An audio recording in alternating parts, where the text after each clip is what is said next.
Hello, हाय, नमस्ते everyone. कैसे हैं आप सब? Hope all of you are doing well.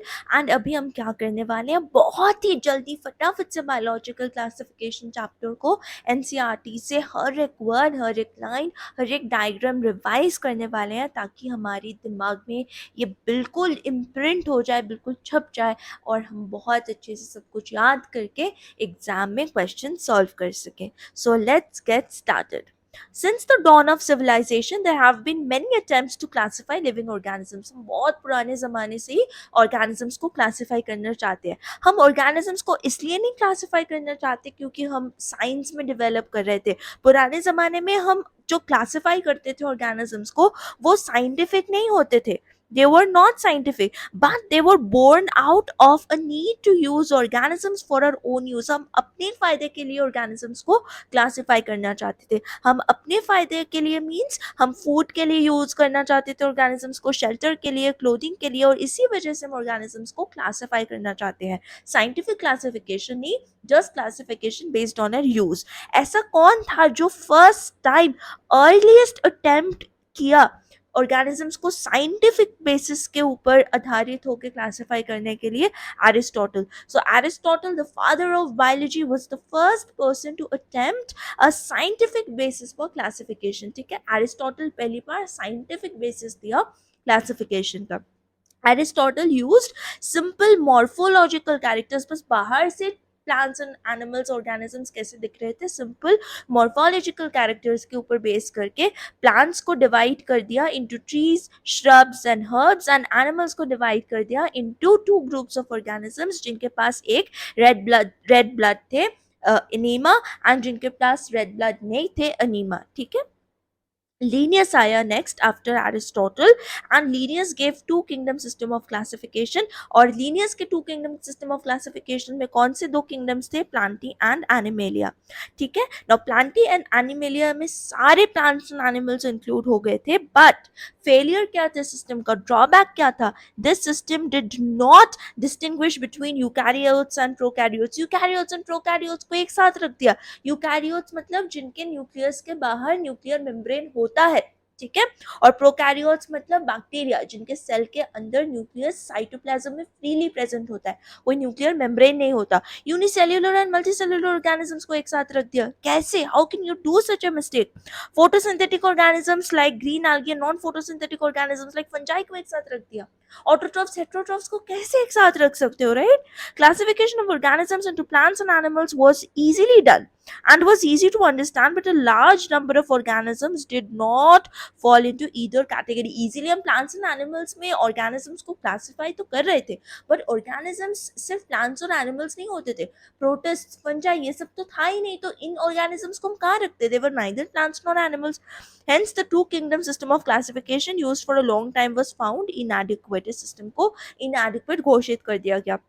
Gross morphology के अलावा भी, besides gross morphology, need was also felt for including other characteristics. और कौन कौन से कैरेक्टरिस्टिक्स इंक्लूड करने का नीड फील हुआ इन क्लासिफाइंग ऑर्गेनिजम्स? हमको सेल स्ट्रक्चर इंक्लूड करना चाहिए था, nature of cell wall, mode of nutrition, habitat, methods of reproduction, evolutionary relationships, that is phylogeny. इन सारे कैरेक्टरिस्टिक्स को यूज करके एक हॉलिस्टिक होलसम अप्रोच देना चाहते थे साइंटिस्ट क्लासिफिकेशन के टूवर्ड्स, इसलिए उन्होंने लीनियस के two kingdom system of classification को डिस्कार्ड कर दिया। Classification systems for the living organisms have hence undergone several changes over time. दो plant and animal kingdoms have been a constant under all different systems. So जितनी भी classification systems आए, सब में constant क्या थे? Plants and animals. ठीक है, the understanding of what groups और organisms be included under these kingdoms have been changing. The number and nature of other kingdoms have also been understood differently by different scientists over the time. Very important, let's look at this table, characteristics of the five kingdom. First हम क्या देख रहे हैं? Cell type. तो Monera में कौन से organisms आते हैं? Bacteria which are all prokaryotes, जिनके न्यूक्लियस के बाहर कोई न्यूक्लियर मेम्ब्रेन नहीं है। प्रोटिस्टा में ऑल यूनिसेल्युलर यूकैरियोट्स आते हैं। फंजाई और यूकैरियोटिक, प्लांटी भी यूकैरियोटिक होता है, एनिमेलिया भी यूकैरियोटिक होता है। सेल वॉल, बैक्टीरिया में सेल वॉल किससे बनी होती है? पेप्टिडोग्लाइकन और murein which is non cellulosic polysaccharide और अमाइनो एसिड से बना होता है। Peptidoglycan is made up of NAM and NAG, N-acetyl glucosamine and N-acetyl muramic acid, right? Protista में सेल वॉल होता है, किसी में नहीं होता है। प्लांट्स में सॉरी फंजाई में cell wall is present yes. And fungi का सेल वॉल किससे मेड होता है? काइटिन से। काइटिन किससे बना होता है? Chitin is made up of NAG, that is N-acetyl glucosamine and some polysaccharides, right? Plantae के सेल वॉल में सेल्यूलोज होता है, हेमीसेल्यूलोज होता है, पेक्टिन होता है, एनिमेलिया में तो सेल वॉल एब्सेंट होता है, right? Nuclear membrane, monera is prokaryotic, so no nuclear membrane, protista is eukaryotic, बाकी सब यूकैरियोटिक है, तो सब में nuclear membrane is present. Body organisation, monera and protista में यूनिसेल्यूलर ऑर्गेनिजम्स आते हैं, तो cellular level of body organisation. Fungi में मल्टी सेल्यूलर ऑर्गेनिजम्स आते हैं, बट अभी ऑर्गन्स डेवलप नहीं हुआ है, तो multi cellular loose tissue. Plantae में ऑर्गन्स डेवलप हुआ है, but most prominently tissue and tissue system देखने को मिलता है। ऑल्दो एनसीईआरटी में ऑर्गन्स लिखा हुआ है, लीफ फ्लावर इन सबको ऑर्गन्स मान लेते हैं। एनिमल्स में टिश्यू भी है, ऑर्गन्स भी है, ऑर्गन सिस्टम्स भी है। Mode of nutrition, most important question of need, कौन सा ऐसा किंगडम है जो सबसे ज्यादा nutritional diversity, metabolic diversity show करता है? That is Monera. मोनेरा में सब कुछ मिलेगा, ऑटोट्रोफिक भी मिलेगा, हेटेरोट्रोफिक भी मिलेगा। ऑटोट्रोफिक में केमोसिंथेटिक भी मिलेगा, जो केमिकल्स को यूज करके अपना खाना बनाएंगे। फोटोसिंथेटिक भी मिलेगा, जो सनलाइट को यूज करके अपना खाना बनाएंगे। हेटेरोट्रोफिक में सैप्रोफाइटिक भी मिलेगा, जो डेड एंड डिकेइंग ऑर्गेनिज्म से अपना खाना लेंगे। पैरासिटिक, जो लिविंग ऑर्गेनिजम्स के ऊपर डिपेंडेंट होंगे अपने खाने के लिए। प्रोटिस्टा में ऑटोट्रोफिक भी मिलता है, हेटेरोट्रोफिक भी मिलता है। ऑटोट्रोफिक में क्या मिलता है? फोटोसिंथेटिक। कीमो ऑटोट्रोफ्स नहीं मिलते, केमिकल से नहीं खाना बना सकते, बट सनलाइट से खाना बना सकते हैं। फंजाई ऑल हेटेरोट्रोफिक, सैप्रोफाइटिक भी हो सकते हैं, जो डेड ऑर्गेनिज्म से खाना लेते हैं। पैरासिटिक भी हो सकते हैं, जो लिविंग ऑर्गेनिज्म से अपना खाना लेते हैं। प्लांटी और ऑलवेज ऑटोट्रोफिक, फोटोसिंथेटिक होते हैं, केमोसिंथेटिक नहीं। एनिमल्स हेटेरोट्रोफिक होते हैं, होलोजोइक भी हो सकते हैं, सैप्रोफिटिक भी हो सकते हैं। सैप्रोफिटिक मैंने बता दिया। होलोजोइक मतलब जो पहले अपने खाने को इंजेस्ट करते हैं, पहले खाना खाते हैं और बॉडी के अंदर उसको डाइजेस्ट करते हैं, बॉडी के अंदर खाने को पचाते हैं, तो holozoic entire food, whole food को जो खा लेते हैं पहले, ठीक है। 1969 में आर.एच. विटेकर ने 5 किंगडम क्लासिफिकेशन दिया, एंड कौन कौन से किंगडम्स थे उनमें? Monera, Protista, Fungi, Plantae, Animalia. Main criteria for classification के यूज किया आर.एच. विटेकर ने? सेल का स्ट्रक्चर, दैट इज prokaryote या eukaryote, body organization, that is unicellular या multicellular, mode of nutrition, reproduction and phylogenetic relationships. Table 2.1 हमने कर लिया। 3 domain system of classification किसने दिया था? Carl Woese. 3 domain system of classification को ही 6 किंगडम सिस्टम ऑफ क्लासिफिकेशन बोलते हैं, क्योंकि ये किंगडम मोनेरा को 2 डोमेन्स में डिवाइड करता है, domain archaea and domain bacteria. And और बाकी जितने रिमेनिंग यूकैरियोटिक ऑर्गेनिजम्स हैं उनको थर्ड डोमेन यूकैरिया में इंक्लूड करते हैं, ठीक है। पर ये हमें जानने की उतनी नीड नहीं है। अभी हम 5 किंगडम सिस्टम ऑफ क्लासिफिकेशन को देखेंगे to understand the issues and considerations that influence the classification system. Earlier classification systems included bacteria, blue-green algae, that is cyanobacteria, fungi, mosses, ferns, gymnosperms, angiosperms, सबको plants में रख देते थे earlier system of classification. But the character that unified this whole kingdom was that all organisms included had a cell wall in their cells. जितने भी organisms के cells में cell wall मिलता था, उन सब organisms को पहले के ज़माने में plants में रख दिया जाता था.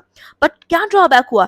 This placed together groups which widely different in other characteristics. ऐसे groups को भी हम साथ में रख दिए by mistake, जो अलग अलग थे, completely अलग characteristics थे जिनके.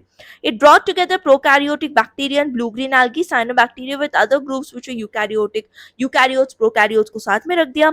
It also grouped together the unicellular organisms and multicellular organisms. Unicellular, multicellular को एक साथ रख दिया. Chlamydomonas is unicellular, Spirogyra multicellular, दोनों को एक साथ रख दिया. Under algae, the classification did not differentiate between heterotrophic group, that is fungi, and autotrophic green plants. Even की plants which are autotrophic and fungi which are heterotrophic, इनको भी साथ में रख दिया, which is such a grave mistake. Though they also showed a characteristic difference in their wall composition. Even though fungi and plants के cell wall के composition में difference थे, fungi का cell wall is made up of chitin and plant का cell wall is made up of cellulose. Even though their cell walls were different, but still इन दोनों को साथ में plants के अंदर रख दिया. Why? Just because they had a cell wall. Fungi का cell wall is made up of chitin, and green plants का cell wall is made up of cellulose mostly, but hemicellulose and pectin भी होता है. When such characteristics were considered, the fungi were placed in a separate kingdom. सब मद्देनजर रखते हुए जब हमने देखा कि फंजाई का सेल वॉल तो है फंजाई के पास, but its composition is different from plants, it is heterotrophic, ये सारी चीजें जब देखी तब अलग से किंगडम बनाया गया fungi. All prokaryotic organisms were grouped together under kingdom Monera. तो 5 kingdom classification में हमने सारे prokaryotic organisms that is bacteria and cyanobacteria blue green algae को prokaryotes के अंदर prokaryotic organisms को kingdom Monera के अंदर रख दिया and unicellular eukaryotic organisms को kingdom Protista के अंदर रख दिया. Kingdom Protista has brought together Chlamydomonas, Chlorella, which were earlier placed in algae with plants and both having cell walls, with Paramecium and Amoeba, which were earlier placed in the animal kingdom, which lack cell wall. तो kingdom Protista में अब Chlamydomonas भी है, Chlorella भी है, Paramecium भी है, Amoeba भी है.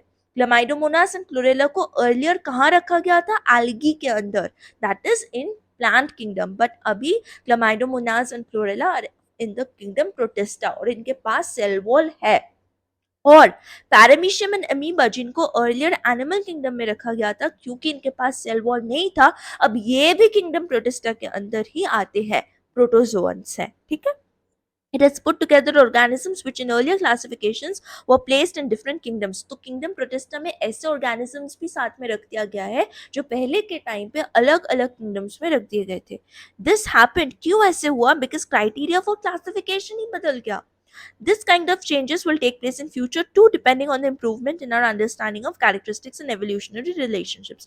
Over time, an attempt has been made to evolve a classification system which reflects not only the morphological, physiological, and reproductive similarities, but it is also taking into consideration phylogenetic relationship, which is based on evolutionary relationships. तो over time हम classification सिर्फ इस आधार पे नहीं करना चाहते कि morphology कैसा है, physiology कैसा है, reproductive similarities क्या है.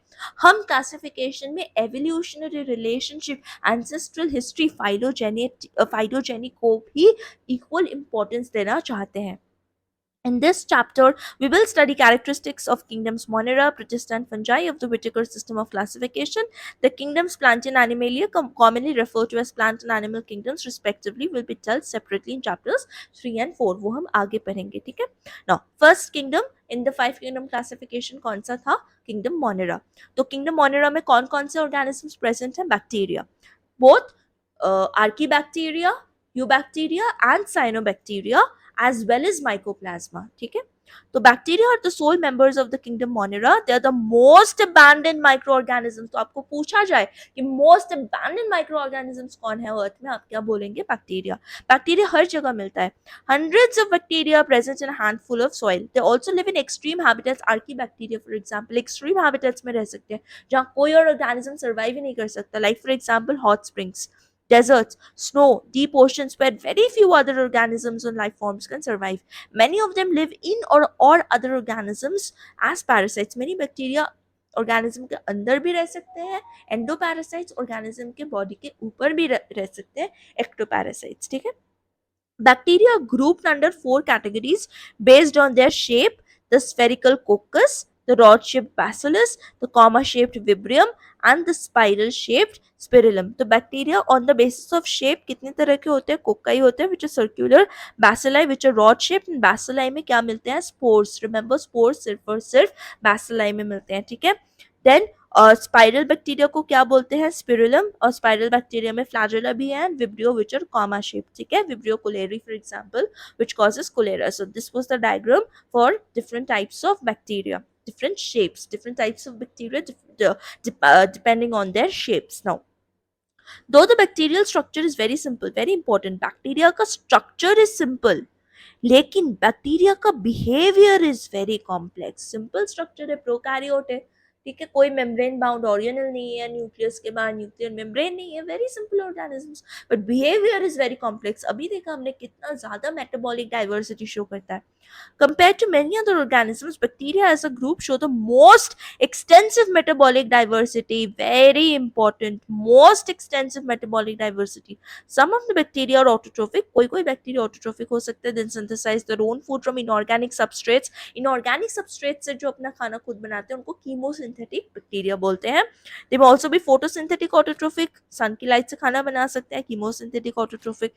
The vast majority of bacteria are heterotrophs. तो very important question, bacteria as a kingdom तो most मेटाबॉलिक डाइवर्सिटी शो करते हैं, लेकिन मेजॉरिटी ऑफ बैक्टीरिया क्या होते हैं, heterotrophs, that is the depend on other organisms और on dead organic matter for their food. ठीक है, नेक्स्ट अभी क्या पढ़ने वाले हम, archaebacteria. Now archaebacteria special होते हैं, क्यों, क्योंकि ये कहाँ पे रहते हैं, one of the most harsh habitats में रहते हैं, such as extreme salty areas. Extreme salty areas में जो आर्की बैक्टीरिया रहते हैं उनको क्या बोलते हैं, हैलोफाइल्स। हॉट स्प्रिंग्स में जो आर्की बैक्टीरिया रहते हैं उनको क्या बोलते हैं, thermoacidophiles. And the archaebacteria which live in marshy areas are called methanogens. Archaebacteria differ from other bacteria in having a different cell wall structure and this feature is responsible for the survival in extreme conditions. ऐसा क्या special है Archie bacteria में जो दूसरे और bacteria में नहीं है, which makes them capable of surviving in even such harsh conditions? क्या है स्पेशल आर्की बैक्टीरिया में, cell wall. Cell membrane is same in all organisms, plasma membrane में कोई डिफरेंस नहीं है, वही सेम फॉस्फोलिपिड बाइलेयर है। What is special in archaebacteria, it is their cell wall. ठीक है, Methanogens are present in the gut of several ruminant animals such as cows and buffaloes. Cows and buffaloes के gut में methanogens present होते हैं and methanogens क्या करते हैं, methane that is biogas produce करते हैं from the dung of these animals. Next, come to eubacteria. There are thousands of different eubacteria or true bacteria. They are characterized by the presence of a rigid cell wall. तो eubacteria का cell wall rigid होता है और अगर eubacteria motile हो तो flagella भी present होगा। साइनोबैक्टीरिया जिसको ब्लू ग्रीन एल्गी भी बोलते हैं, साइनोबैक्टीरिया में क्लोरोफिल ए प्रेजेंट होता है which is similar to green plants. Green plants में भी क्लोरोफिल ए प्रेजेंट होता है and that's why cyanobacteria are photosynthetic bacteria, photosynthetic autotrophs. ठीक है, फिगर 2.2 में कौन सा साइनोबैक्टीरिया दिखाया गया है, ब्लू ग्रीन एल्गी नोस्टॉक। और cyanobacteria blue green algae Nostoc is filamentous, filament धागा जैसा स्ट्रक्चर है, अभी हम पढ़ेंगे इसके बारे में। ठीक है, साइनोबैक्टीरिया यूनिसेल्यूलर होते हैं, ऑफ कोर्स बैक्टीरिया है तो यूनिसेल्यूलर ही होगा। कॉलोनी झुंड में भी रह सकते हैं, फिलामेंटस धागा धागेदार भी हो सकता है, फ्रेश वाटर में रह सकते हैं, मरीन वाटर में रह सकते हैं, terrestrial algae, filamentous, fresh water, marine और टेरेस्ट्रियल एल्गी सब कुछ हो सकते हैं। इनके colonies generally surrounded by gelatinous sheath. देखो इनके कॉलोनीज के अगेंस्ट ही सारे एक एक सेल है, राइट, यूनिसेल्यूलर होते हैं, पर इनके कॉलोनीज के चारों तरफ एक म्यूसिलेजिनस शीथ प्रेजेंट है। ठीक है, म्यूसिलेज से बना हुआ एक जेल लाइक शीथ प्रेजेंट है, जेलेटिनस शीथ प्रेजेंट है। ठीक है, तो often form blooms in polluted water bodies, polluted water bodies में ये बहुत ज्यादा फैलते हैं। Some of these organisms can fix atmospheric nitrogen in specialized cells called heterocyst. Very important, ये जो स्पेशल सेल दिख रहा है इसको क्या बोलते हैं, हेटेरोसिस्ट। और ये स्पेशल हेटेरोसिस्ट सेल में क्या होता है, एटमॉस्फेरिक नाइट्रोजन का फिक्सेशन होता है। ठीक है, एटमॉस्फेरिक नाइट्रोजन को ऐसे फॉर्म में कन्वर्ट किया जाता है जो बैक्टीरिया यूज कर सके। ठीक है, नॉस्टॉक एंड एनाविन are examples of BGA. Chemosynthetic autotrophic bacteria oxidise various inorganic substances such as nitrates, nitrites and ammonia. तो ये इनऑर्गेनिक सब्सटेंसेस को कीमोसिंथेटिक ऑटोट्रोफिक बैक्टीरिया ऑक्सीडाइज करते हैं कि रिड्यूस करते हैं, आंसर इज ऑक्सीडाइज करते हैं। ठीक है, एंड इन सब्सटेंसेस को ऑक्सीडाइज करके जो एनर्जी रिलीज होता है उस एनर्जी को यूज करते हैं for their ATP production, use the released energy for their ATP production. They play a great role in recycling nutrients like nitrogen, phosphorus, iron and sulphur. तो nitrogen, phosphorus, iron, sulphur जैसे nutrients को recycle करने के लिए chemosynthetic autotrophic bacteria plays a very important role. Heterotrophic bacteria are most abundant in nature. सबसे ज्यादा organism, ऐसा कौन सा माइक्रोब है जो सबसे ज्यादा इस वर्ल्ड में मिलता है, वो है बैक्टीरिया। और बैक्टीरिया में भी सबसे अबंडेंट कौन है, heterotrophic bacteria. The majority are important decomposers, decomposers मतलब डेड एंड डिकेइंग मैटर को डिकम्पोज करते हैं, ब्रेक डाउन करते हैं। Many of them have a significant impact on human affairs. They are helpful in making curd from milk. कोई कोई bacteria हम पढ़ेंगे microbes in human welfare chapter में, यूजफुल भी होते हैं ह्यूमंस के लिए, जैसे हम दूध से दही बनाने में यूज करते हैं लैक्टोबैसिलस बैक्टीरिया को। कोई बैक्टीरिया भी एंटीबायोटिक्स प्रोडक्शन में हेल्प करते हैं, fixing nitrogen in leguminous plants like rhizobium. ठीक है, सम आर पैथोजेंस, कोई कोई ऑफ कोर्स पैथोजेनिक भी होता है, डिजीज कॉज करते हैं, causing damage to human beings, crops, farm animals and pets. Cholera, typhoid, tetanus, citrus canker और well known diseases cause by different bacteria. Cholera, typhoid, tetanus तो animals में भी होता है, ह्यूमंस में भी होता है। Citrus canker is a plant bacterial disease. ठीक है, Now bacteria reproduce mainly by fission. Bacteria mostly fission करके reproduce करता है. Sometimes under unfavorable conditions, जब conditions unfavorable हो, ठीक है, तब bacteria produce करते हैं spores. कौन सा bacteria? वो भी bacillus, ठीक है. They also reproduce by a sort of sexual reproduction जिसको हम conjugation बोलते हैं. पिली के हेल्प से, सेक्स पिली की हेल्प से conjugation करते हैं, but उतना हमें नहीं पढ़ना है. By adopting a primitive type of DNA transfer from one bacterium to another, ठीक है. तो कोई कोई बैक्टीरिया कभी कभी some sort of sexual reproduction show करता है. कैसे? एक बहुत ही प्रिमिटिव, पुरानी जमाने वाली डीएनए ट्रांसफर मैकेनिज्म को यूज करते हुए बेसिकली एक बैक्टीरिया से दूसरे बैक्टीरिया में डीएनए ट्रांसफर करते हैं. इसीलिए हम इसको सेक्सुअल रिप्रोडक्शन बोलते हैं, बट हमें नहीं पढ़ना है. माइकोप्लाज्मा और organisms that are completely lacking a cell wall. Mycoplasma भी बैक्टीरिया ही है, क्यों, बट उनके पास सेल वॉल भी नहीं होता. They are the smallest living cells known. सबसे स्मॉलेस्ट लिविंग सेल जो सर्वाइव कर सकता है that is mycoplasma. And mycoplasma facultative anaerobe होता है. दैट मीन्स जब ऑक्सीजन ना मिले तब ऑप्शनली बिना ऑक्सीजन के भी सर्वाइव कर सकता है. Many mycoplasma pathogenic in animals and plants. Now let's come to kingdom Protista. जितने भी यूनिसेल्यूलर यूकैरियोटिक ऑर्गेनिजम्स हैं उनको सारे हम कहाँ रखते हैं? प्रोटिस्टा के अंदर. All single cell unicellular eukaryotes are placed under protista. But the boundaries of this kingdom are not well defined. क्यों? क्योंकि इस किंगडम में पैरामीशियम भी है, अमीबा भी है जो एनिमल्स की तरह है, और क्लमाइडोमोनास क्लोरेला भी है जो प्लांट्स की तरह है. तो डिफरेंट ऑर्गेनिजम्स जो पहले के टाइम पे अलग अलग किंगडम्स में रखे जाते थे, वो सारे ऑर्गेनिजम्स अभी कहाँ पे रख दिया गया है? प्रोटिस्टा के अंदर. What may be a photosynthetic protestant to one biologist may be a plant to another. In this book, we include chrysophytes, dinoflagellates, euglenoids, slime molds, and protozoans under Protista. Members of Protista are primarily aquatic. Most important, Protistans are mostly aquatic. पानी में रहने वाले होते हैं, ठीक है. This kingdom forms a link with the others dealing with plants, animals and fungi. तो हम बोलते हैं कि kingdom Protista is a link between plants and animals. Eukaryotes होते हैं प्रोटिस्टेंट्स, इसलिए प्रोटिस्टेंट्स के सेल बॉडी में वेल डिफाइंड न्यूक्लियस होता है surrounded by nuclear membrane and other membrane bound organelles भी मिलता है. सम हैव फ्लैजेला और सिलिया. जो मोटाइल होंगे उनके पास फ्लैजेला एंड सिलिया होगा. प्रोटिस्ट रिप्रोड्यूस एसेक्सुअली भी रिप्रोड्यूस कर सकते हैं, सेक्सुअली भी रिप्रोड्यूस कर सकते हैं by a process involving cell fusion and zygote formation. ठीक है. Now let's come to chrysophytes. This group includes diatoms and golden algae जिनको हम desmids बोलते हैं. Chrysophytes में क्या आता है? Diatoms and desmids. Desmids और golden algae. They are found in fresh water as well as marine environments. They are microscopic and float passively in water currents और इनको क्या बोलते हैं हम? प्लैंक्टन्स. तो प्लैंक्टन्स एक्टिवली फ्लोट करते हैं कि passively? Passively. Most of them are photosynthetic. ठीक है. क्राइसोफाइट्स मोस्टली फोटोसिंथेटिक होते हैं. डायटम्स में the cell walls form two thin overlapping shells. तो डायटम्स का सेल वॉल ऐसे होता है, टू ओवरलैपिंग शेल्स प्रेजेंट होता है which fit together as in a soap box. The walls are embedded with silica and thus the walls are indestructible. ठीक है. Thus diatoms have left behind large amount of cell wall deposits in their habitat and this accumulation over billions of years is referred to as diatomaceous earth. तो diatoms के cell wall में क्या होता है? Silica. और silica diatoms के cell wall को indestructible बनाता है, बहुत ही ज्यादा स्ट्रेंथ प्रोवाइड करता है. इसलिए जब डायटम्स मर जाते हैं तो उनका सेल वॉल जब बहुत लार्ज अमाउंट में डिपॉजिट हो जाता है, इसको क्या बोलते हैं? डायटोमेशियस अर्थ. Being gritty, this soil is used in polishing. Diatomaceous earth का क्या use होता है? Polishing, filtration of oils and syrups. Diatoms are the chief producers in oceans. Oceans में सबसे chief producers कौन होते हैं? Diatoms, not desmids, diatoms. ठीक है. Now let's come to dinoflagellates. Now dinoflagellates are organisms which are mostly marine waters में मिलते हैं, समुंदर में मिलते हैं. And dinoflagellates are photosynthetic. They appear yellow. Different colors के होते हैं. Yellow हो सकते हैं, green, brown, blue, red depending on the main pigments present in their cells. ठीक है. अच्छा, dinoflagellates मतलब क्या होता है? Dino means two and flagellates मतलब flagella. तो dinoflagellates ऐसे organism होते हैं जिनके पास दो flagella होता है. सी डायग्राम ए डाइनोफ्लैजेलेट्स को दर्शाते हैं. इनके पास दो फ्लैजेला होता है. ठीक है. सी दो फ्लैजेला है इनके पास.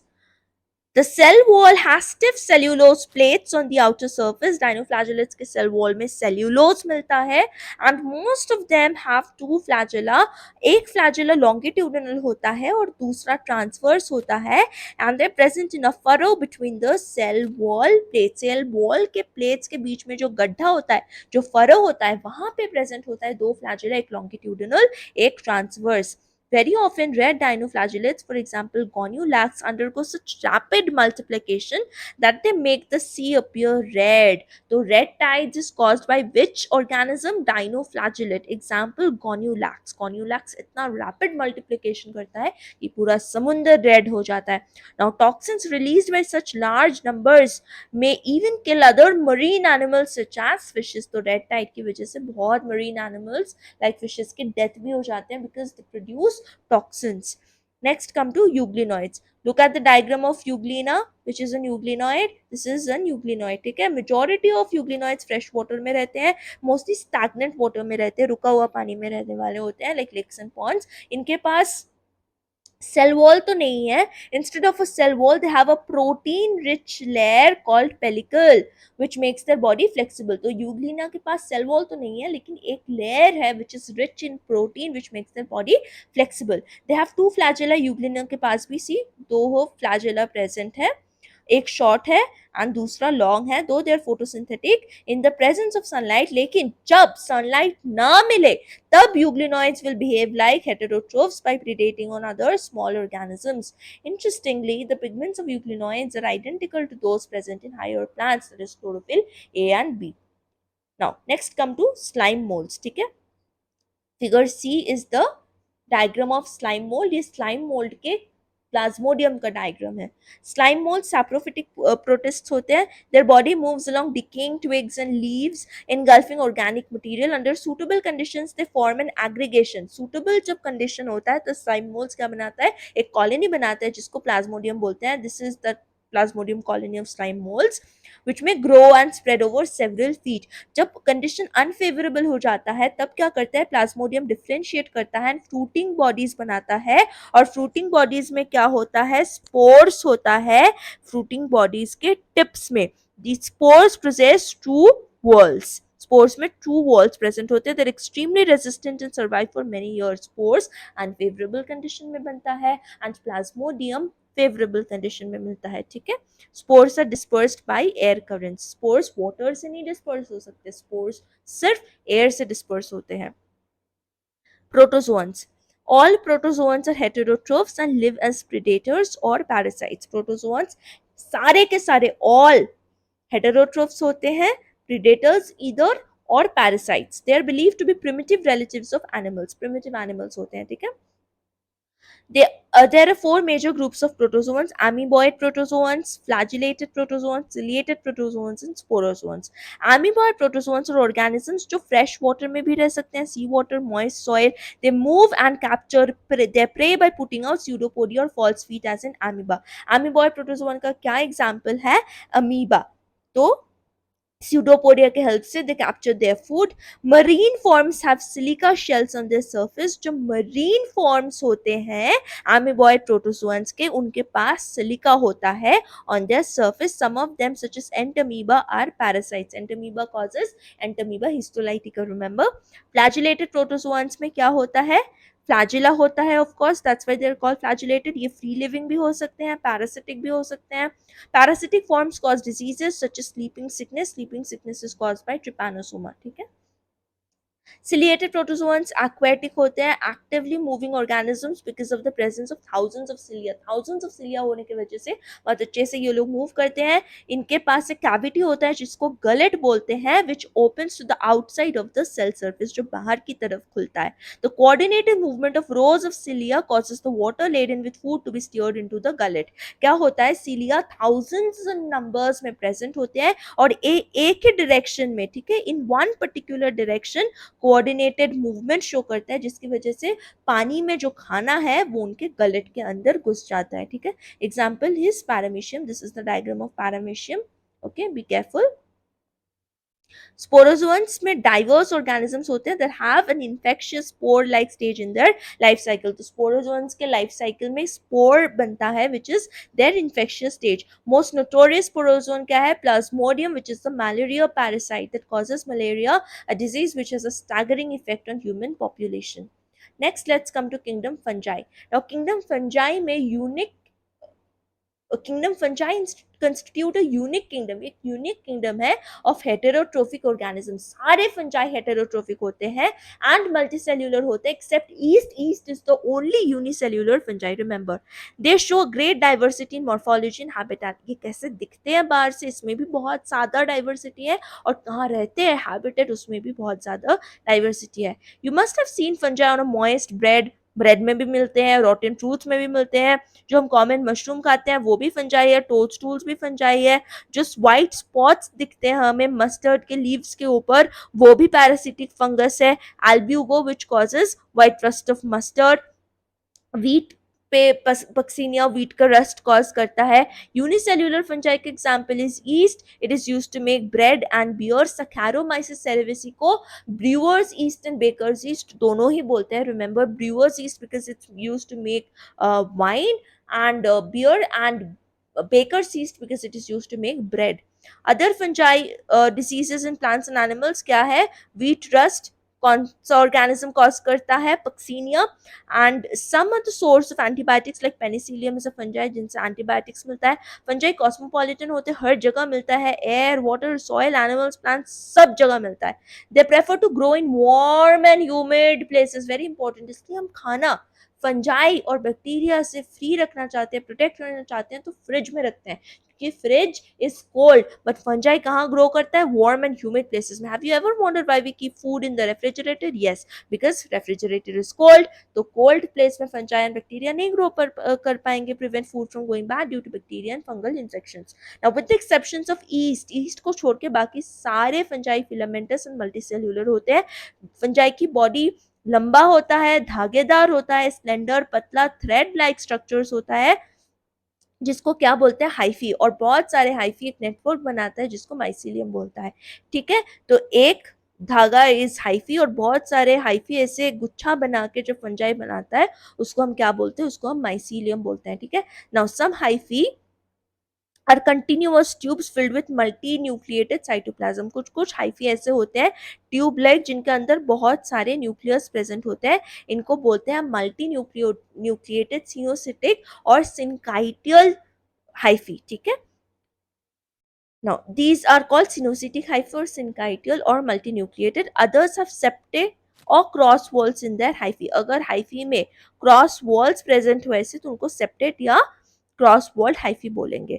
The cell walls of fungi are composed of chitin and polysaccharide. सिर्फ काइटिन मत याद रखना, काइटिन के साथ साथ फंजाई के सेल वॉल में पॉलीसैकेराइड्स भी प्रेजेंट है, it is clearly mentioned, please do remember. ठीक है, now most fungi are heterotrophic.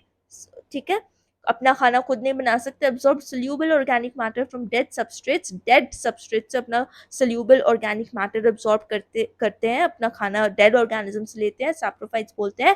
They can also depend on living plants and animals, living organisms के ऊपर डिपेंडेंट है तो पैरासाइट्स बोलेंगे। They can also live with symbionts, symbiotic भी होते हैं, एल्गी के साथ जो फंजाई रहते हैं उनको लाइकेन बोलते हैं, और हायर प्लांट्स लाइक जिम्नोस्पर्म्स के रूट्स के साथ जो फंजाई एसोसिएशन सिम्बायोटिक एसोसिएशन में रहते हैं उनको माइकोराइजा बोलते हैं। फंजाई में रिप्रोडक्शन कैसे होता है? वेजिटेटिव मीन से भी हो सकता है। वेजिटेटिव रिप्रोडक्शन के मेथड्स क्या है? Fragmentation, fission and budding.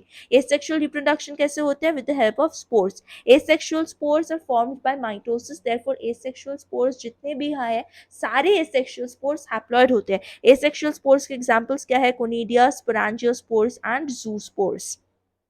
ठीक है, सेक्सुअल स्पोर्स में क्या आते हैं? oospores, ascospores and basidiospores, also zygospores. Remember, zygospore is the only spore which is diploid. ठीक है, सेक्सुअल स्पोर्स मियोसिस से बनते हैं, एसेक्सुअल स्पोर्स माइटोसिस से बनते हैं। The various spores are produced in distinct structures called fruiting bodies. तो fungi में स्पोर्स कहाँ बनता है? फ्रूटिंग बॉडीज के अंदर। सेक्सुअल साइकिल में कौन से इंपॉर्टेंट स्टेप्स है? First, plasmogamy. प्लाज्मोगैमी में क्या होता है? दो फंगल हाइफे के, दो ऐसे हाइफे फंगस के जो डिफरेंट स्ट्रेन्स के हैं, जो डिफरेंट जीनोटाइप के हैं, ऐसे दो हाइफे फ्यूज करते हैं। हाइफे का प्रोटोप्लाज्म फ्यूज करता है, सेल वॉल नहीं, सिर्फ cytoplasm and the plasma membrane. Protoplasm fuse करता है between two motile or non-motile gametes which is called plasmogamy। उसके बाद क्या होता है, उसके बाद दो न्यूक्लियाई फ्यूज करते हैं जिसको बोलते हैं कैरियोगैमी। लेकिन कुछ कुछ फंजाई ऐसे होते हैं जिनके लाइफ साइकिल में, जिनके सेक्सुअल साइकिल में कैरियोगैमी से पहले एक डाई कैरियन स्टेज आता है। ठीक है, डाइकैरियो फेज आता है जिसमें क्या होता है, दो न्यूक्लियस जो दो पेरेंट हाइफी से आए हैं वो फ्यूज नहीं करते, बस साथ साथ रहते हैं। N plus n, n plus n क्यों बोल रहे हैं, क्योंकि हाइफे तो हैप्लॉइड, तो दो पेरेंट से दो हैप्लॉइड हाइफी आए हैं, एन एंड एन, बट ये अभी फ्यूज नहीं किए, बस साथ साथ प्रेजेंट है, इसको एन प्लस एन बोलते हैं। जब फ्यूज कर जाएंगे तब 2n बोलेंगे, जब कैरियोगैमी हो जाएगा तब 2n बोलेंगे। लेकिन कुछ फंजाई में कैरियोगैमी होने से पहले ऐसे एक डाई कैरियो फेज आता है जहाँ पे दो न्यूक्लियस फ्यूज तो नहीं करते बट साथ साथ एन प्लस एन कंडीशन में रहते हैं। अच्छा, अब न्यूक्लियस फ्यूज हो गया, कैरियोगैमी हो गया, तो उसके बाद क्या होगा, जाइगोट में मियोसिस होगा और मियोसिस होके हैप्लॉइड स्पोर्स बनेगा। Meiosis in zygote resulting in the formation of haploid spores. ठीक है, नाउ जब फंगस सेक्सुअली रिप्रोड्यूस करता है, दो haploid hyphae of compatible mating times इकट्ठे आते हैं एंड फ्यूज करते हैं। कुछ फंजाई में ये दो हैप्लॉइड सेल्स के बीच का फ्यूजन इमीडिएटली डिप्लॉयड जाइगोट नहीं बनाता है। Fusion of two haploid cells immediately does कुछ फंजाई में तो ऐसे होता है कि इमीडिएटली डिप्लॉयड सेल जाइगोट बन जाएगा, लेकिन कुछ फंजाई में जैसे एस्कोमाइसिटिस एंड बेसिडियोमाइसिटिस में एक इंटरमीडिएट इंटरवीनिंग डाइकैरियोटिक स्टेज आता है एन प्लस एन, जहाँ पे एक सेल में दो न्यूक्लियाई तो है पर ये दो न्यूक्लियाई फ्यूज नहीं किया है। ऐसे कंडीशन को डाइकैरियन बोलते हैं, इस फेज को डाइकैरियो फेज ऑफ फंगस बोलते हैं। Later the parental nuclei fuse, बाद में फ्यूज करेंगे दो nucleus and cell will become diploid two n. The fungi form fruiting bodies which in which reduction division occurs. तो फंजाई में मियोसिस कहाँ पे होगा, फ्रूटिंग बॉडी के अंदर होगा एंड मियोसिस होके क्या होगा, हैप्लॉइड स्पोर्स बनेगा। एक मियोसिस से 4 हैप्लॉइड स्पोर्स बनेंगे। ठीक है, नाउ हम फंजाई को बहुत सारे डिफरेंट क्लासेस में डिवाइड करते हैं, लेकिन हम किस बेसिस पे फंजाई को डिफरेंट क्लासेस में डिवाइड करते हैं, 3 क्राइटेरिया है। एक तो उनके माइसीलियम की मॉर्फोलॉजी, एक उनका mode of spore formation and तीसरा फ्रूटिंग बॉडीज। ठीक है, डायग्राम्स देख लो। A is Mucor, this is your Mucor, B is Aspergillus, Aspergillus का डायग्राम है ये, and C is Agaricus, this is your Agaricus. Now Phycomycetes, members of Phycomycetes, Phycomycetes क्या है, फंगाई का क्लास है। ठीक है, फाइकोमाइसिटिस एक्वेटिक हैबिटेट्स में मिलते हैं, डेड डिकेइंग वुड में भी मिल सकता है, मॉइस्ट एंड डैम्प प्लेसेस, और as obligate parasites on plants. Obligate parasites means इनको पैरासिटिक होना ही पड़ेगा अपना लाइफ जीने के लिए, कोई ऑप्शन नहीं है इनके पास, होना ही पड़ेगा पैरासाइट। फाइकोमाइसिटिस का माइसीलियम क्या है, एसेप्टेड, मतलब कोई क्रॉस वॉल नहीं है इनके हाइफे में। ठीक है, और सिनोसिटिक, अगर वॉल्स नहीं है तो सारे न्यूक्लिया ऐसे साइटोप्लाज्म में फ्रीली पड़े रहेंगे, तो इसी को हम सिनोसिटिक मल्टीन्यूक्लिएट कंडीशन बोलेंगे। एसेक्सुअल रिप्रोडक्शन फाइकोमाइसिटिस में कैसे होता है, with the help of zoospores. Zoospores are motile, now be very careful, zoospore is asexual spore whereas zygospore is sexual spore। ठीक है, बच्चे बहुत कंफ्यूज होते हैं। एसेक्सुअल रिप्रोडक्शन फाइकोमाइसिटिस में ज़ूस्पोर की हेल्प से भी हो सकता है, ए प्लेनोस्पोर की हेल्प से भी हो सकता है। ज़ूस्पोर तो मोटाइल होता है लेकिन ए प्लेनोस्पोर नॉन मोटाइल होता है। ज़ूस्पोर को प्लेनोस्पोर भी बोलते हैं क्योंकि ये मोटाइल होते हैं। ठीक है, ये जो स्पोर्स है, ज़ूस्पोर्स एंड ए प्लेनोस्पोर्स, ये फ्रूटिंग बॉडी के अंदर स्पोरेंजियम के अंदर बनते हैं, इसीलिए इनको एंडोजीनस स्पोर्स बोलते हैं, produced inside the sporangium. Now, a zygospore is formed by fusion of two gametes. Zygospore is sexual spore and zygospore is diploid spore. Very important. These gametes are similar in morphology. जिन दो gametes के fusion से zygospore बनेगा, ये दो gamete morphology में बाहर से similar भी हो सकते हैं, isogamous बोलेंगे, dissimilar भी हो सकते हैं, एनाइसोगेमस और यूगेमस बोलेंगे। Some common examples of Phycomycetes क्या है, Mucor, Rhizopus, Rhizopus is the bread mould. ठीक है, Albugo, Albugo is a parasitic fungi on mustard causes white rust of mustard. Next class is Ascomycetes. Ascomycetes को commonly sac fungi बोला जाता है. Ascomycetes mostly multicellular होते हैं, example penicillin, Penicillium. Rarely unicellular होता है, एग्जाम्पल ईस्ट. ईस्ट का scientific name Saccharomyces. Now Ascomycetes saprophytic होते हैं, डिकम्पोजर्स होते हैं, पैरासिटिक होते हैं, कॉप्रोफिलस हो सकते हैं, मतलब grow on dung. Mycelium is branched and septate. Mycelium में ब्रांचिंग है, सेप्टेड माइसीलियम में मतलब ऐसा. ठीक है. नाउ एसेक्सुअल स्पोर्स क्या है एस्कोमाइसिटीज का? Conidia. And conidia is produced exogenously on the special mycelium called conidiophore. मतलब जो स्पेशल माइसीलियम है जिसको कोनिडियोफोर बोलेंगे, कोनिडियोफोर के बाहर की तरफ एक्सोजीनियसली मतलब बाहर की तरफ कोनिडिया बनता है. तो कोनिडिया इज एन एक्सोस्पोर. ठीक है. Conidia on germination produces mycelium. दोबारा कोनिडिया जर्मिनेट करके माइसीलियम बना लेंगे.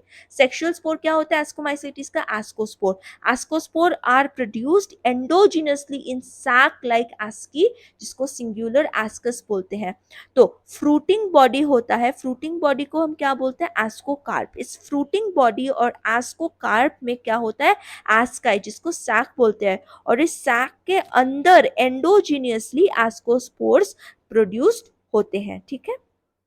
तो फ्रूटिंग बॉडी एस्कोकार्प, उसके अंदर एस्काई है, सैक, सैक के अंदर एस्कोस्पोर्स बनेंगे. दीज सैक्स और asci are arranged in different types of fruiting bodies called ascocarp. Some examples of ascomycetes का है एस्परजिलस, क्लाविसेप्ट, यूरोस्पोरा.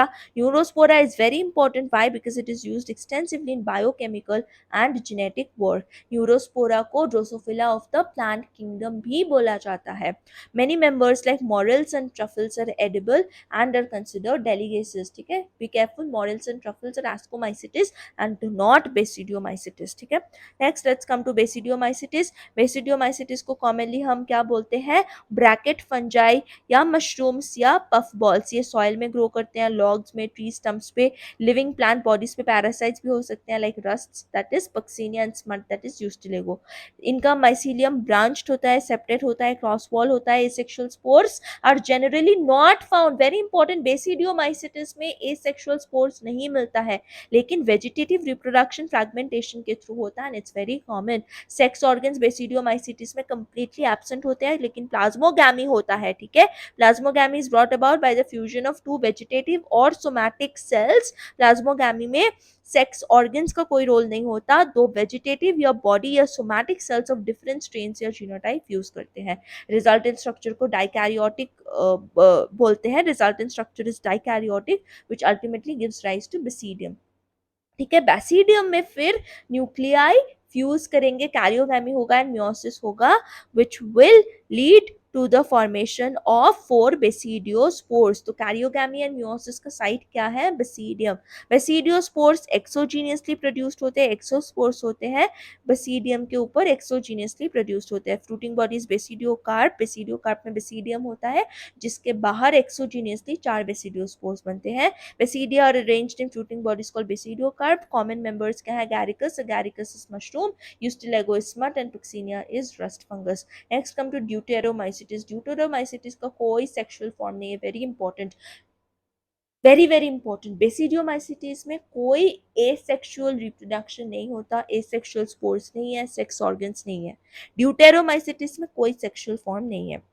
ड्यूटेरोमाइसिटिस को इम्परफेक्ट फंजाई बोलते हैं क्योंकि इनके पास सिर्फ एसेक्सुअल या तो वेजिटेटिव फेज ही प्रेजेंट होता है. Sexual forms of these fungi जब डिस्कवर होता है तब उनको हम दूसरे क्लासेस में हटा देते हैं जहाँ पे वो राइटली बिलोंग करते हैं. It is also possible that the asexual and vegetative stage have been given one name and placed under deuteromycetes and sexual stage another placed under another class. ऐसे भी हो सकता है कि डिफरेंट फंजाई के जो एसेक्सुअल एंड वेजिटेटिव फेज है उसको हम ड्यूटेरोमाइसिटिस के अंदर रखते हैं और जो सेक्सुअल फेज है उसको अलग क्लास के अंदर रखते हैं जो बाकी क्लासेस है. Letter when these linkages were established, जब पता चल जाता है कि सेक्सुअल रिप्रोडक्शन कौन से क्लास की तरह है, तब उसको करेक्टली आइडेंटिफाई करके हम ड्यूटेरोमाइसिटिस से मूव आउट करा देते हैं. परफेक्ट फंजाई मतलब जिनके पास सेक्सुअल स्टेजेस होते हैं, सेक्सुअल परफेक्ट मेंबर्स ऑफ ड्यूटेरोमाइसिटिस जब डिस्कवर होते हैं तब उनको मूव कर दिया जाता है टू एस्कोमाइसिटिस और Basidiomycetes. Deuteromycetes reproduce only by asexual spores and Deuteromycetes के सेक्सुअल स्पोर कौन सा है? कोनिडिया। ड्यूटेरोमाइसिटिस का माइसीलियम सेप्टेट होता है, ब्रांच्ड होता है, क्रॉस वॉल्स होता है. सम मेंबर्स आर सैप्रोफाइट्स और parasites, while a large number of them are decomposers. Mostly deuteromycetes are decomposers of litter and help in mineral cycling. Mineral cycling में कौन सा फंजाई हेल्प करते हैं? ड्यूटेरोमाइसिटिस. ड्यूटेरोमाइसिटिस का एग्जांपल क्या है? Alternaria, Colletotrichum and trichoderma. Trichoderma causes skin disease. Remember human health and disease chapter में है. किंगडम प्लांटी हम आगे पढ़ेंगे. Includes all eukaryotic chlorophyll containing organisms commonly called plants. Few members are partially heterotrophic such as insectivorous plants or parasites. Insectivorous plants जो होते हैं like bladderwort and Venus flytrap, ये अपना खाना बनाते तो है, फोटोसिंथेसिस तो करते हैं, लेकिन ये नाइट्रोजन रिक्वायरमेंट फुलफिल करने के लिए इंसेक्ट्स को ट्रैप करते हैं. ठीक है, तो ये फोटोसिंथेटिक जो है, लेकिन इंसेक्ट्स को ट्रैप करते हैं to meet the nitrogen demands. ठीक है, ये इंसेक्टिवोरस प्लांट्स है. Cuscuta is not insectivorous, it is parasite. ठीक है, the plant cells have a eukaryotic structure with prominent chloroplast and cell wall mainly made of cellulose. You will study the eukaryotic cell structure in detail in chapter 8. Plantae में कौन कौन से organisms आते हैं? Algae, bryophytes, pteridophytes, gymnosperms and angiosperms. Life cycle of plants में दो phases होते हैं, हम आगे प्लांट किंगडम में अच्छे से पढ़ेंगे.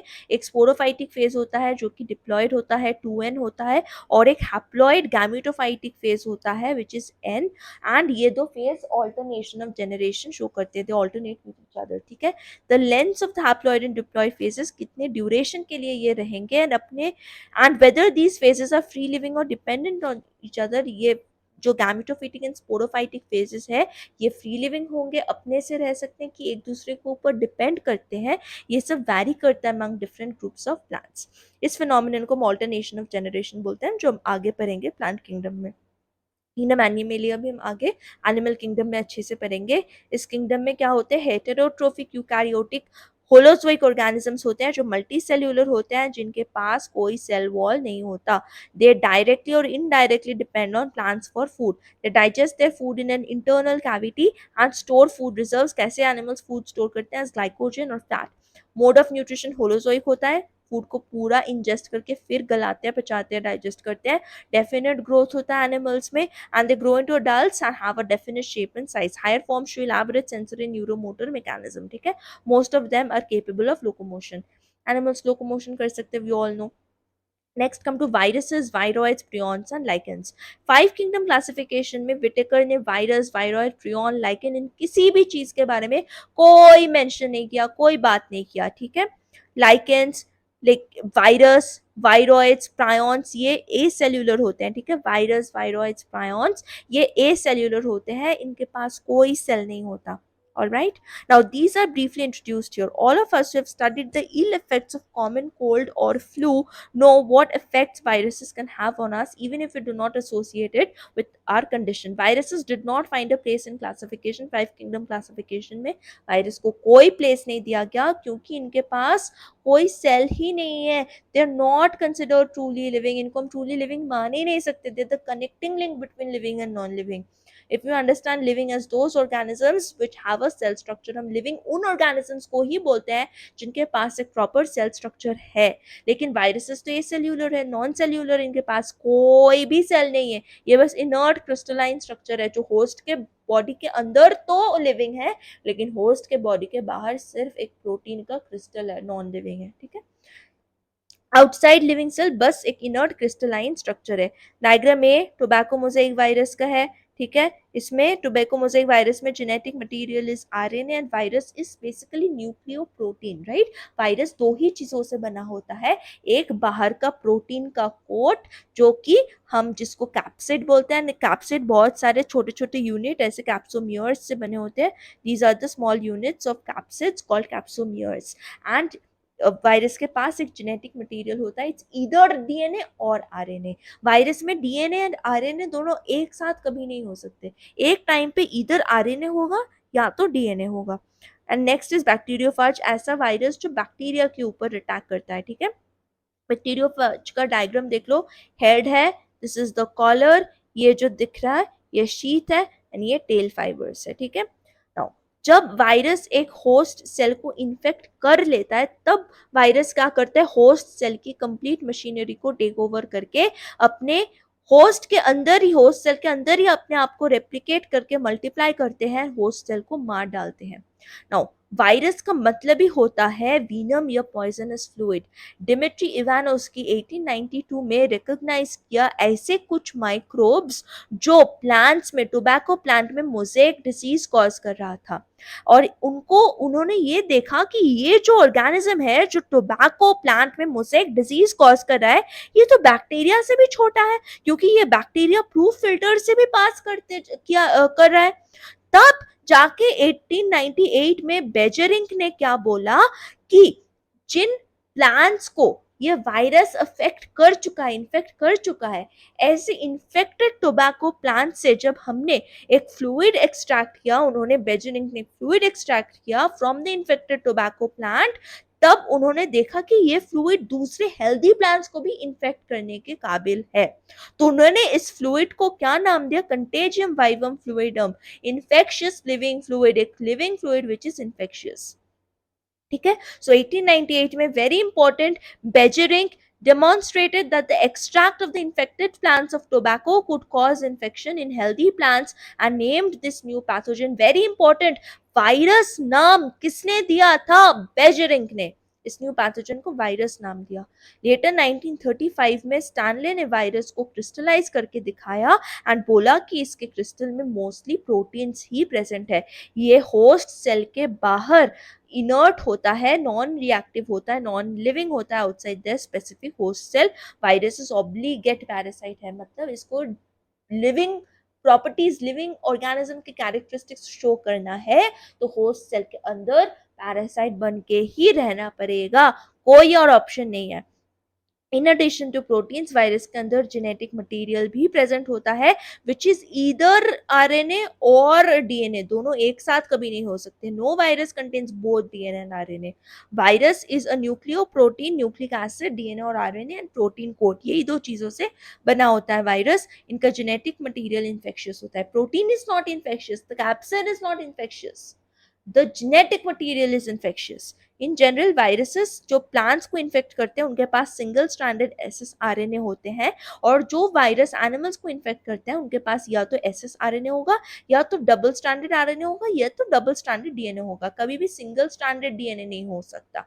ठीक है, और ऐसे वायरस जो बैक्टीरिया को इन्फेक्ट करते हैं इनको बैक्टीरियोफाज बोलते हैं, इनके पास डबल स्ट्रैंडेड डीएनए होता है। ठीक है, प्रोटीन कोट को हम कैप्सिड बोलते हैं, which is made up of small subunits called capsomeres. Capsomere protect करता है न्यूक्लिक एसिड को, capsomere is protective in nature. These capsomeres are arranged in helical भी हो सकता है, पॉलीहेड्रल भी हो सकता है।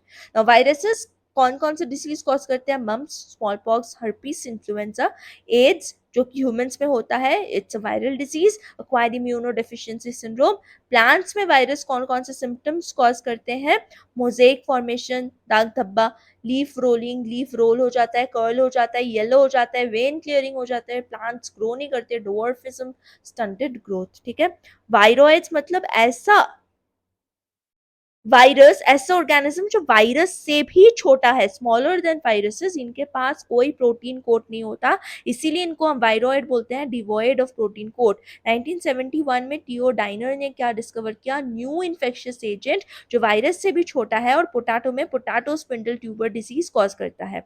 इनके जेनेटिक मटीरियल क्या है? फ्री आरएनए है, प्रोटीन कोट लैक करता है which is found in viruses, इसीलिए इनको वायरोइड बोलते हैं। RNA of the viroid low molecular weight का होता है।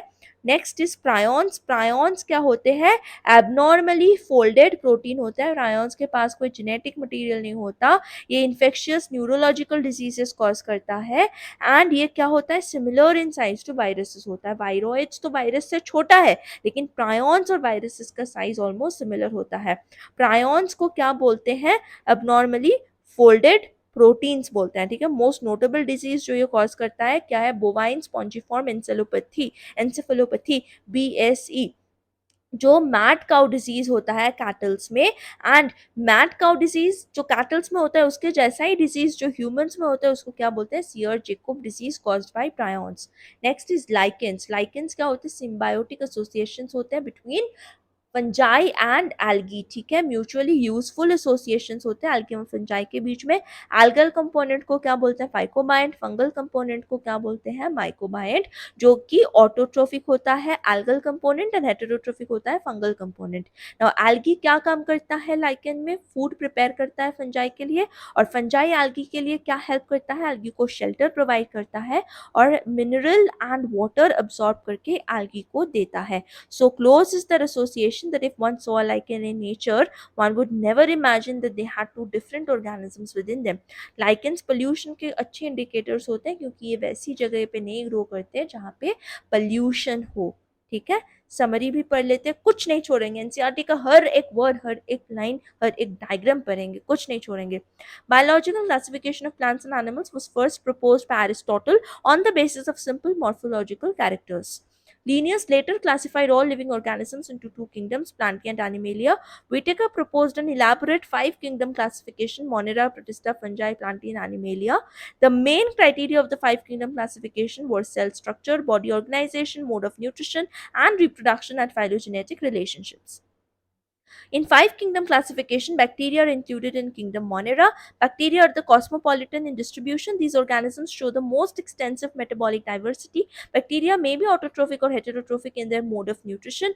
Kingdom Protista includes all single-celled eukaryotes such as chrysophytes, dinoflagellates, euglenoids, slime molds, and protozoans.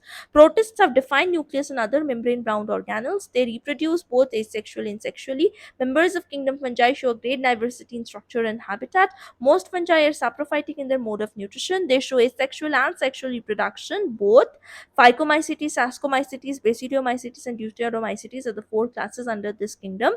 The Plantae includes all eukaryotic and chlorophyll-containing organisms. Algae, bryophytes, gymnosperms, pteridophytes, and angiosperms are included in this group. Life cycle of plants exhibit alternation of generation, gametophytic and sporophytic generations. Heterotrophic eukaryotic multicellular organisms lacking a cell wall are included in the kingdom Animalia. The mode of nutrition of these organisms is holozoic. They reproduce mostly by the sexual mode. Some acellular organisms like viruses and viroids have as well as lichens are not included in the five kingdom system of classification. So with this, we have revised pura ka pura biological classification NCERT word to word, line to line, including the diagrams. Thank you. Study properly, revise many times, and I'll see you soon with the next chapter.